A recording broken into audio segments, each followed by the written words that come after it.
다같이 사도신경 고백함으로 11월 둘째 주일 일부 예배 드리겠습니다. 전능하사 천지를 만드신 하나님 아버지를 내가 믿사오며 그 외아들 우리 주 예수 그리스도를 믿사오니 이는 성령으로 인도하사 동정녀 마리아에게 나시고 본디오 빌라도에게 고난을 받으사 십자가에 못 박혀 죽으시고 장사한 지 사흘 만에 죽은 자 가운데서 다시 살아나시며 하늘에 오르사 전능하신 하나님 우편에 앉아 계시다가 저리로서 산 자와 죽은 자를 심판하러 오시리라. 성령을 믿사오며 거룩한 공회와 성도가 서로 교통하는 것과 죄를 사하여 주시는 것과 몸이 다시 사는 것과 영원히 사는 것을 믿사옵나이다. 아멘. 찬양과 영광을 주께 돌립니다. 귀중한 승리를 주시어서 이날도 주의 백성들이 주의 이름으로 주 앞에 나와 찬양과 경배를 드리고자 합니다. 주님을 사랑하는 자녀들이 주 앞에 나와 예배드릴 때에 땅의 것뿐만 아니라 하늘에 신령한 것들로 공급해 주옵소서. 우리 사랑의 교회를 지금까지 돌보신 하나님 감사합니다. 주께서 허락하신 귀한 구원받은 성도들을 통해서 하나님 영광 거두어 주시고 또 지금까지 섬기며 기도하며 수고하며 봉사하며 헌신했던 종들을 통해서 교회를 의거할 수 있도록 도우신 것 감사합니다. 2022년도 이제 얼마 남지 않는 가운데 또 가을 수확의 계절인 이 가을에 하나님께서 우리를 통하여 맺고자 하는 열매를 우리 모든 성도들이 개인과 가정과 교회 허락한 열매를 거두는 기쁨을 허락하여 주옵소서. 오늘도 1부 2부 예배 어린 자녀들의 예배를 주님이 기억하여 주시고 또 다음 주일에 있게 되는 유럽 총회사나 총회와 노회 우리 모든 기도회 위에도 하나님이 함께 하시고 속하여져 있는 우리 모든 동역자들과 교회와 섬기는 모든 교회들을 주님께서 붙잡아 주시고 또 이 척박한 땅에서 복음 전한 우리 선교사님들의 사역들을 기억하여 주시기를 원합니다. 중부 노예와 남부 노예 속하여져 있는 우리 모든 동역자들의 사역들 특별히 교회들 위에 은혜를 더하여 주시고 팬데믹 코로나로 인하여서 여러가지 제약되고 제한된 가운데 있었던 모든 것들이 회복되는 놀라운 은혜와 역사를 더하여 주옵소서. 오늘도 부족한 종 주의 말씀을 잘 증거할 수 있도록 도와주시고 성령께서 함께해 주옵소서. 예수 그리스도 이름으로 기도드리옵나이다. 아멘. 하나님의 말씀은 구약 욥기서 42장 10절에서 11절 우리 다 17절까지 읽어야 되는데 11절 2절만 제가 봉독해 드리겠습니다. 욥이 그의 친구들을 위하여 기도할 때 여호와께서 욥의 공경을 돌이키시고 여호와께서 욥에게 이전 모든 소유보다 갑절이나 주신지라. 이에 그의 모든 형제와 자매와 이전에 알던 이들이 다 와서 그의 집에서 그와 함께 음식을 먹고 여호와께서 그에게 내리신 모든 재앙에 관하여 그를 위하여 슬퍼하며 위로하고 각각 퀘스타 하나씩 금 고리 하나씩을 주었더라. 아멘.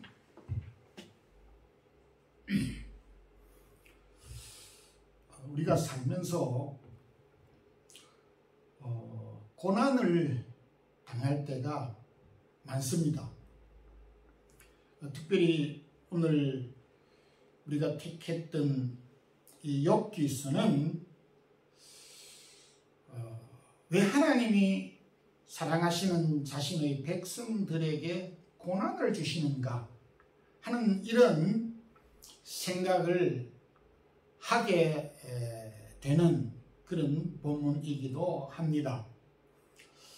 오늘은 욥의 고난을 통해서 이 땅 위에 살아가는 우리 성도들이 크고 작은 고난을 당할 때에 조금이나마 도움이 되고 또 조금이나마 고난에 대한 바른 태도를 가질 수 있으면 좋겠습니다. 그래서 오늘은 오늘 본문 말씀을 통해서 이해할 수 없는 고난의 비밀이라는 제목의 말씀 가지고 함께 은혜를 나누겠습니다. 먼저 고난이라고 하였을 때에 이 고난이 누구에게 크든지 적든지 간에 논쟁을 삼가하라고 하는 내용을 이 말씀 가운데서 우리가 밝혀 알 수가 있습니다. 오래되지 않았던 지난달 10월 29일 한국에서 일어난 이태원 참사 사건, 할로윈 참사 사건으로 인해서 156명의 젊은이들이, 대부분 젊은이들이 생명을 잃었습니다. 어마어마한 사고가 아닐 수가 없습니다. 이토록 갑작스럽게 당한 큰 비극 앞에 대부분의 많은 사람들이 갖고 있는 관심, 태도, 슬프고 안 되고 어떻게 하면 좋은가, 우리가 어떻게 도와주어야 위로가 될 것인가 하는 쪽의 생각이 아니고, 왜 이와 같은 사건 사고가 있었으며 누구 때문에 이런 일들이 있었을까라고 책임 소재를 묻고 찾기 위해서 분주하다는 것입니다. 그래서 국리 끝에 문제를 듣고 해결을 하기 위한 방법으로 이 사건은 119에게 연락을 했는데 119들이 빨리 활동하지 않았고 오지 않았기 때문에 이런 큰 참사가 일어났다. 그 골목에 해밀턴 호텔이 있는데 해밀턴 호텔의 보수 작업 때문에 그러하였다. 또 서울 교통청이 무슨 무정차를 하고 어떻게 하였기 때문에 그러하고, 소속도 번지도 없는 이 할로윈이라고 하는 이런 행사를 주관했기 때문에 그러하다 라고 하는 논쟁으로 뒤덮고, 그러면은 거기에 대한 반론을 가지고 그건 아니고 이건 이렇고 저건 저렇고, 이런 논쟁들은 결과적으로 해결이 아닌 서로에 대한 원망과 비방과 불신을 낳고 어떤 도움도, 피해를 입은 자들에 대해서 어떤 도움을 주지 못하고 있다라고 하는 사실입니다. 욥기서는 하나님의 백성들이 왜 고난을 당하는가라는 주제를 쭉 다루고 있습니다. 우리가 고난이라고 하였을 때 크고 적은 사건, 사고, 질병, 재난, 천재, 지변, 심지어 조금 더 확대를 하면 죽음까지 포함된다고 볼 수가 있습니다. 그러니까 단순히 이 부분만 고난이고 이 부분만은 아니다라고 하는 것이 아니라 총체적인 우리 삶의 언저리에 있는 총체적인 크고 작은 난관들, 어려움들을 포함하고 있습니다. 지금 욥이 당하고 있는 고난 역시 모든 것을 포함하는 단순한 것이 아닌 총체적인 것을 의미합니다.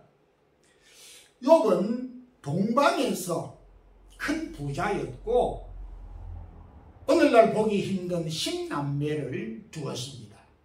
영적으로도 경건하여서 날마다 온 자녀들과 더불어서 하나님 앞에 제사를 드렸고 그리고 혹시 자녀들이 범죄하지 아니하였는가 살피면서 회개를 하고 그렇게 자신을 늘 경건한 삶을 살기 위해서 노력한 믿음의 사람이었습니다.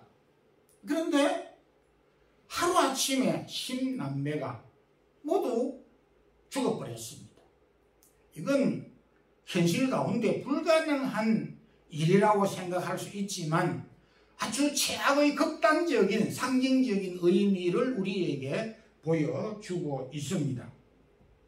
그 많던 자산들 다 잃어버렸고 그 소중한 자녀들 절반이 아닌 모두가 다 잃어버리게 됐고 그리고 급기에야 자신의 몸마저도 악창이 나서 기와장으로 끓으면서 성하지 못한 그런 상태에 있게 됐습니다. 거기에다가 가장 위로해주고 격려해주고 힘이 되어야 할 그의 아내마저도 하나님이 살아계시다면 어찌 이런 일이 있을 수 있겠느냐. 하나님을 욕하고 저주하고 죽으라고. 아마 이런 악처가 또 있을까 싶을 정도로 참 마음이 더 아픕니다. 고통도 고통이지만은 그 고통을 대하는 가까운 사람의 태도가 더 마음을 상하게 하고 아프게 하는 것입니다. 그의 가장 절친 가운데 엘리바스가 또 찾아와서 하는 이야기가 내가 악을 심었으니까 악을 거두는 거야. 이렇게 하면서 상처에 소금을 뿌리듯이 그렇게 설상가상으로 아픈 사람을 더욱더 아프게 하는 이런 일들이 있었습니다. 그런데 욥도 사람인지라 아내도 그러하고 새 친구들도 찾아와서 그야말로 자신에게 혐의를 뒤집어 씌우는데 가만히 있을 수가 없습니다. 그래서 욥도 막 덩달아서 아니다라고 하면서 여러 가지 사례와 생각들을 말하면서 논쟁을 끊임없이 아니다 이다 라고 하는 논쟁으로 이렇게 뒤섞이게 되는 상황이 1장부터 4장까지 막 전개가 되는 것입니다. 이러한 논쟁이 4장부터 욥기 37장까지 34장에 걸쳐서 이런 논쟁이 지속되고 있더라는 것입니다. 욥기서가 오늘 우리 읽었던 42장인데 42장 가운데 무려 34장에 걸쳐서 이러한 고난이 합당하다. 이런 고난이 내가 받을 이유가 없다라고 하는 논쟁으로 지속되고 있다는 것입니다. 그러니까 욥기 전체는 욥이 당한 고난을 통하여서 죄 때문에 고난을 당한다. 죄 때문에 고난당하는 것이 아니다라고 하는 논쟁으로 고난을 대하는 것은 합당한 것이 아니다라고 하는 것을 역설적으로 우리에게 보여주고 교훈해 주시는 것입니다. 이미 예수님께서도 요한복음 9장에 날 때부터 소경된 자를 보고 제자들은 자신이나 그 부모의 죄로 인하여서 소경이 된 것이라고 단정적으로 그렇게 했을 때에 주님은 아니다. 하나님께서 하시는 일을 위하여서 그렇게 된 것이라고 하나님께서 하시고자 하는 일을 나타내고자 하기 위함이라고 그렇게 말씀을 해 주셨습니다. 즉 고난당한 자에 대하여서 정죄하고 논쟁하는 것을 미연에 차단하고 중지시켰던 것입니다. 여기서는 고난당한 자에 대하여서 욥의 세 친구가 나름대로 이 고난에 대하여서 그 원인과 이유를 제시한 제 친구의 주장과 그 제 친구에 대한 변명을 하는 욥에 대하여서 동일하게 42장 7절 8절에서 옳지 못하다, 어리석은 일이다 라고 규정을 하고 있습니다. 사람의 얕은 지식으로 고난에 대한 이 내용을 깨달을 수 없다.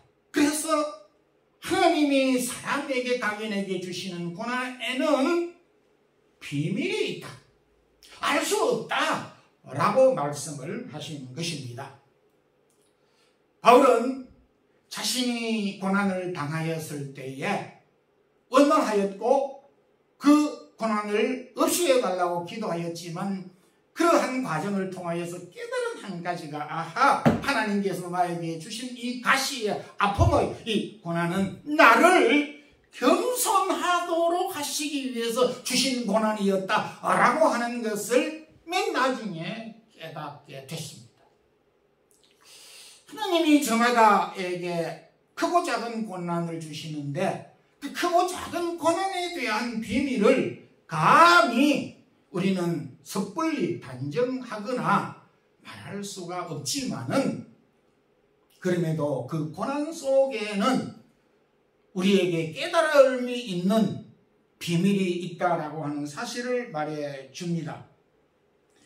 우리가 고난과 또 우리 자신이 고난을 당할 때, 타인이 고난을 당할 때에 논쟁보다는 겸손함의 자세를 가지는 것이 합당하다라고 하는 것을 우리에게 교훈해 주고 있습니다. 욥이 우리에게 고난에 대하여서 보여주는 또 한 가지 태도는 고난에는 정해진 법칙이 없다라고 하는 말씀입니다. 우리가 고난에 대하여서 또 욥의 세 친구가 이렇게 저렇게 고난에 대하여서 말하였지만은 그럼에도 그것이 합당하지 않는 것은 그것이 인간의 얕은 지식이다라고 하는 것입니다. 고난에는 일정한 법칙이 자연의 법칙과 같이 있으면은, 아하, 이러한 원리에 의해서 저러한 결과를 가져왔다라고 말할 수 있지만은 고난에는 일정한 법칙이, 기준이 없다라고 하는 것입니다. 즉, 고난은 죄를 많이 지은 사람, 악한 사람에게만 있는 것이 아니고 죄가 없는 선한 사람에게도 고난이 주어지게 되고, 또 그 고난이 언제 주어질지, 그리고 그 고난의 깊이와 길이가 이 사람에게는 짧기도 하고 저 사람에게는 한평생이 되기도 하는 크고 작은 일정치 않는 것을 보게 됩니다. 성경에 나오는 여러 사건 중에 기적이라고 하는 것이 있습니다. 우리가 흔히 말하는 기적이라고 말을 하는데 왜 그것이 기적이라 말합니까? 안진뱅이가 벌떡 일어나게 되고, 그리고 성경에 나오는 해가 앞을 가야 되는데 뒤로 물러가게 되는 이 엄청난 사건, 기적이 일어났는데 설명을 못하는 겁니다. 왜? 계속 반복되는 일이 아니고 단회적이고 한 번밖에 없는 일이기 때문에 기준을 가지고 정할 수가 없고 해석할 수가 없고 말할 수가 없다라는 것입니다. 그래서 이 고난도 모든 사람들에게 똑같이 적용되지 않는다라고 하는 것을 보게 됩니다.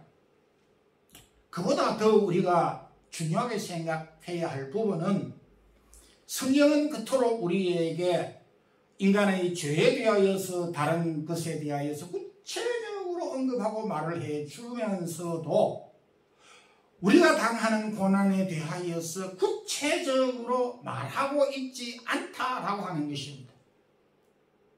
그러니까 모든 사람들이 당하는 고난에 대하여서 일일이 지적하지 않고 있다라고 하는 점입니다. 어느 정도 해석의 부분을 남겨놓고 있다라고 하는 것입니다. 그럼에도 고난이 올 때에 성경에서 전체 흐름을 볼 때에 몇 가지로 말을 할 수가 있습니다. 일정 부분, 성경은 우리가 고난을 당하는데 고난의 원초적인 그 시작과 출발은 죄라고 하는 것에서부터 왔다. 죄라고 하는 사실에 대하여서 부인을 하지 않고 있다라고 그렇게 말하고 있습니다. 고난의 원인은 우리가 죄로 인하여서 우리에게 모든 사람에게 주어질 수 있다라고 하는 것을 말씀하였습니다. 그래서 주님은 38년 된 병자를 고쳐주면서 더 악한 것이 나지 아니하도록, 더 악하게 되지 아니하도록 더 이상 죄를 범하지 말라 라고 말씀을 하시므로 일정 부분 주님은 38년 된 병자의 그 죄가 그 병과 어느 정도 연관상관이 있다는 것을 말씀을 하셨습니다. 그럼에도 주님은 하나님이시기 때문에 그렇게 말씀을 하실 수가 있지만 그렇다고 해서 우리 모두가 주님처럼 나의 고난에 대하여서 타인의 고난에 대하여서 주님처럼 그거는 죄 때문에 그런 거야. 그래서 당신이 그렇게 된 거야. 그래서 당신이 망한 거야. 이렇게 내가 하나님의 입장에서 죄의 결과로 그 고난이 왔다라고 단정해서는 안 된다 라고 주님께서 우리에게 교훈을 주셨습니다. 대신에 내 자신은 야고보서에서도 그렇게 말했습니다. 내 자신을 돌아보기 위해서 내가 돌아볼 때에 내가 허물이 있지 않는가? 내가 죄를 지은 것이 하나님의 뜻을 거스리는 것이 혹 없는가 자신을 살펴보고 회개하는 것은 필요하다. 그렇지만은 타인의 고난에 대하여서 단죄하는 것은 옳지 않는 것이다. 이렇게 말씀을 하고 있습니다. 또 하나는 유익한 고난이 있다라고 말씀을 합니다.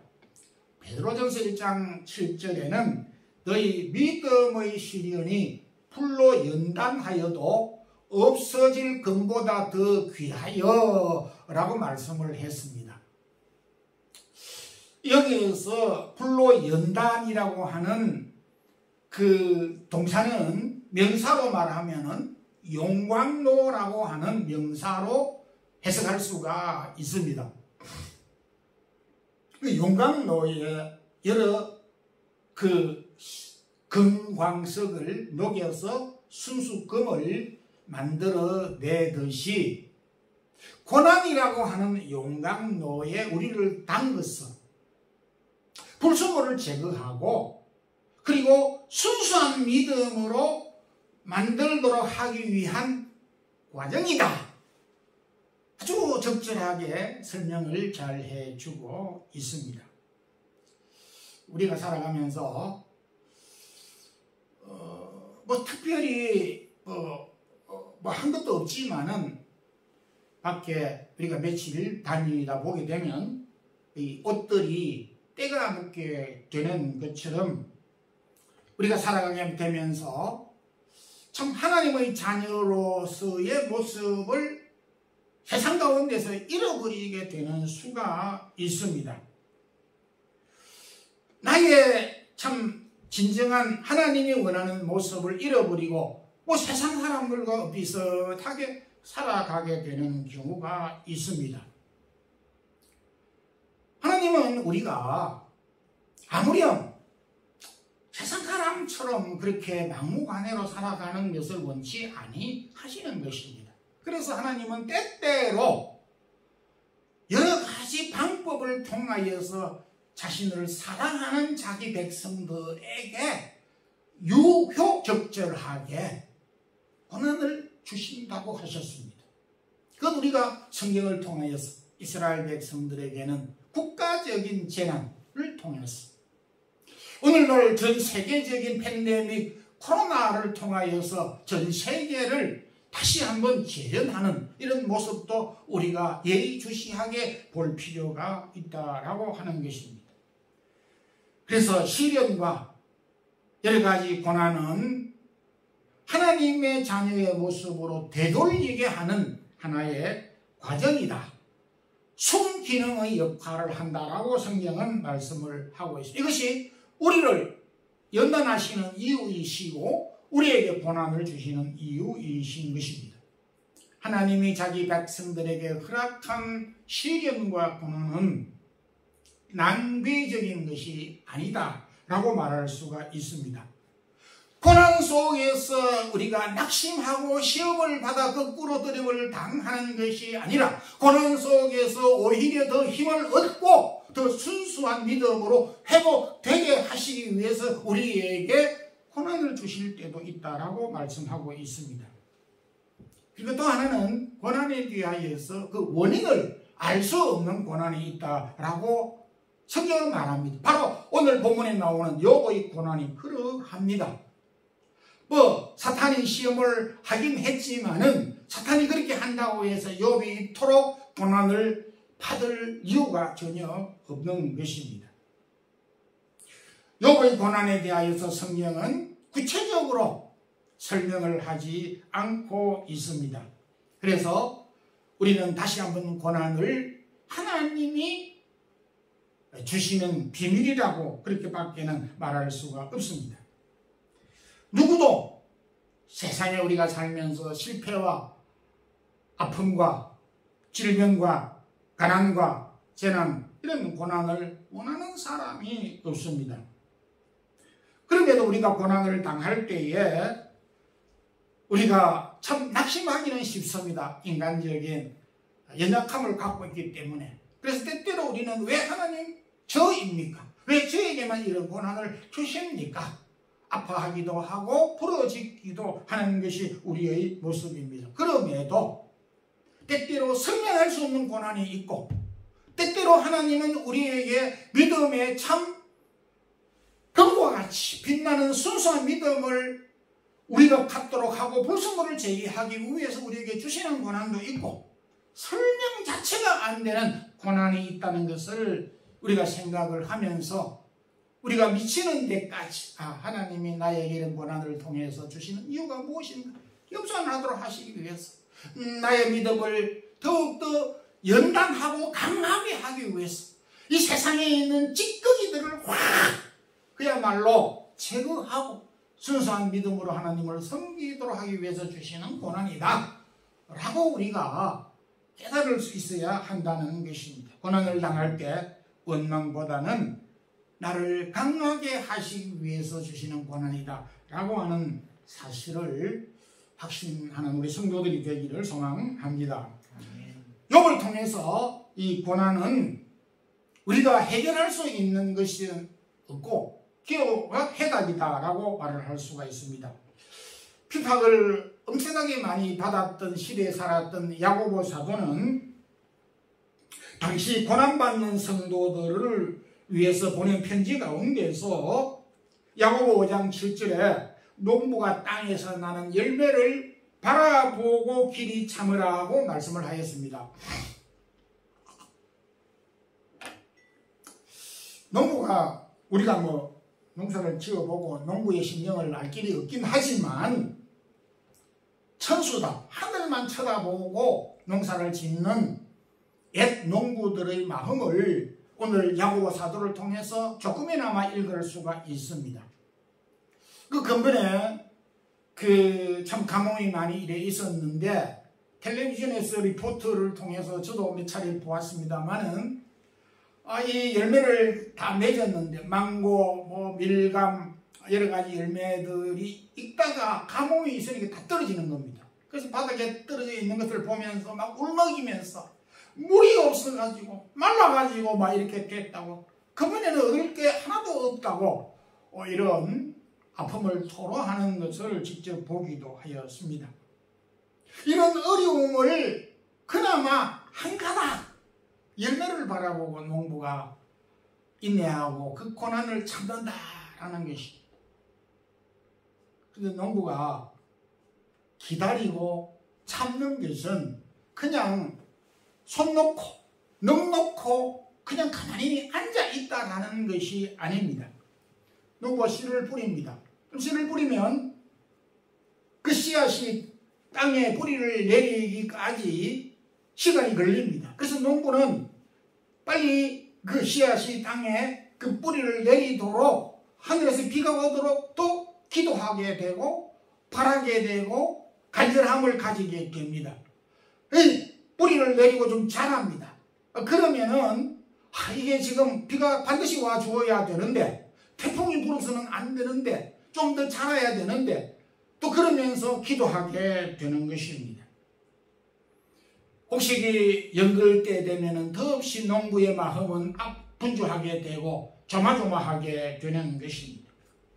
그러면서 열매를 거두기까지 늘상 농사를 짓는 기간 내내 기도하고 그리고 열매를 바라보고 고난을 참는다라고 말씀을 하고 있습니다. 산모가 출산할 때까지 가만히 손 놓고 있는 산모가 어디에 있겠습니까? 산모가 10개월 동안 가만히 있는 것이 아니라 많은 것들을 준비합니다. 아기가 태어날 때에 옷까지도 필요하지만은 제대로 출산을 할 수 있을 것인가? 이 애가 지금 제대로 자라고 있는가? 제대로 출산할 수 있을 것인가에 대한 관심을 가지면서 더욱 온 가족과 자신은 말할 것도 없이 기도하게 되는 것입니다. 건강검진도 하게 되고 또한 운동도 하게 되고 기도하지 않던 사람도 농사를 지어보게 되면 자녀를 갖게 되면 기도하게 되는 것을 보게 됩니다. 무엇보다 기다리는 기간은 노는 기간 아무것도 하지 않는 것이 아니라 하나님이 생명을 자라게 하는 기간이다 라고 하는 것입니다. 우리가 기도하는 동안에는 하나님이 역사하는 시간이다 이렇게 말할 수가 있습니다. 욥기 42장 10절에 욥이 그 벗들을 위하여 빌매 여호와께서 욥의 공경에서 돌이키시고 욥에게 거둔 소유보다 갑절이나 더하게 하시니라. 욥은 처음 친구들을 원망하고 또 그냥 속이 상했습니다. 그런데 원망해 보았던들 아무 소용이 없자 이제 욥은 그 친구들을 위하여서 축복하고 기도하였더니 하나님께서 그 공경을 돌이켰습니다. 욥의 고난의 핵심 해결 방법은 기도였다라고 하는 것을 여기에서 말씀해 주고 있습니다. 거기에 머물지 아니하고 하나님은 욥의 소유를 그 전보다도 갑절이나 더 주셨다라고 말씀을 합니다. 기도가 고난의 해결일 뿐만 아니라 축복의 통로였다라고 하는 것을 우리에게 보여줍니다. 비난을 더 나을 뿐이고 비난을 통하여서 문제가 해결되고 극복되는 것이 아닌 것입니다. 기도는 공경에서 돌이켰고 원망이 바뀌어서 축복으로 변하게 됐습니다. 우리는 욥을 통하여서 오늘 본문을 통하여서 고난에 대한 해답은 기도이다라고 하는 것을 발견하게 됩니다. 말씀을 맺겠습니다. 욥의 고난, 그것은 오늘 우리의 고난을 상징하고 의미하는 것입니다. 우리가 지금도 부인할 수 없는 여러 가지 총체적인 고난을 겪고 있고 또 현재 진행형일 수 있습니다. 이런 고난에 대하여서 타인의 고난에 대하여서 내가 얕은 지식으로 뭐라 이야기해서는 안 된다라는 것입니다. 거기에 고난에 대하여서 내가 말을 섞을 수가 없다라고 하는 것입니다. 아픈 사람, 고난을 당한 사람을 향하여서 타산지석으로 자신을 돌아보는 겸손함이 필요할 뿐이지 타인의 고난에 대하여서 논쟁, 나의 고난에 대하여서 원망, 비난, 삼가해야 한다는 것을 말해주고 있습니다. 고난에는 일정한 법칙이 없기 때문에 해석이 불가능한 것이, 그래서 비밀인 것입니다. 고난에 대한 해답은 기도라고 하는 것을 우리에게 보여주었습니다. 욥의 고난을 보면서 우리가 고난을 당할 때 원망과 비난이 아니라 기도로 이 어려운 고난들을 잘 극복할 수 있는 우리 모든 성도들이 되기를 주님의 이름으로 축원합니다. 기도하겠습니다. 하나님 감사합니다. 오늘도 욥의 고난을 통하여서 우리의 고난을 생각하게 할 수 있게 하심도 감사합니다. 주여, 오늘도 우리가 살고 있는 이 땅에 전 세계적으로 국가적으로 참 많은 고난들을 당하고 있는 것을 봅니다. 현재 진행형인 고난들도 엄청나게 많습니다. 주여, 그러함에도 우리의 개인적인 고난을 당할 때, 가까운 이웃의 고난을 당할 때에 욥의 친구들과 같은 태도, 욥이 변명하는 태도로 일관하였던 때가 우리에게도 없지 않았지만 주의 오늘 말씀을 통하여서 욥이 당한 고난뿐만 아니라 우리가 당한 이웃이 당한 고난들을 통하여서 논쟁과 원망을 하지 아니하게 하여 주시고, 그 고난을 당할 때의 해결 방법은 서로가 겸손하게 하며 기도하게 하는 것을 우리가 배워갈 수 있는 저희들이 되게 하여 주시고, 주의 사랑하는 모든 이웃과 성도들, 고난당하는 자들이 기도를 통하여서 더욱더 새로워지는 놀라운 은혜를 주옵소서. 오늘도 주의 사랑하는 성도들이 몸과 마음을 주 앞에 드리고 물질을 주 앞에 드립니다. 주의 사랑하는 성도들의 기업과 가정과 자녀들을 축복하여 주시옵소서. 한절기에 건강 잃지 아니하도록 도와주옵소서. 주 예수 그리스도의 은혜와 하나님 우리 아버지의 무한하신 사랑과 성령의 교통하심이 오늘도 우리가 고난당할 때에 우리의 믿음을 순수하게 하기 위하여서, 우리를 더욱 겸손하게 하기 위하여서, 우리에게 순수한 믿음을 갖도록 하기 위하여서, 더욱더 하나님께 기도하기 위하여서 주시는 유익한 고난이라고 하는 것을 깨닫고 더욱 주님을 의지하고자 원하는 주의 사랑하는 모든 성도들에게, 특별히 우리 사랑의 교회 성도들에게, 이 영상을 듣는 모든 성도들에게, 녹음을 통하여서 말씀을 듣는 성도들에게 지금부터 영원토록 함께 있을지어다.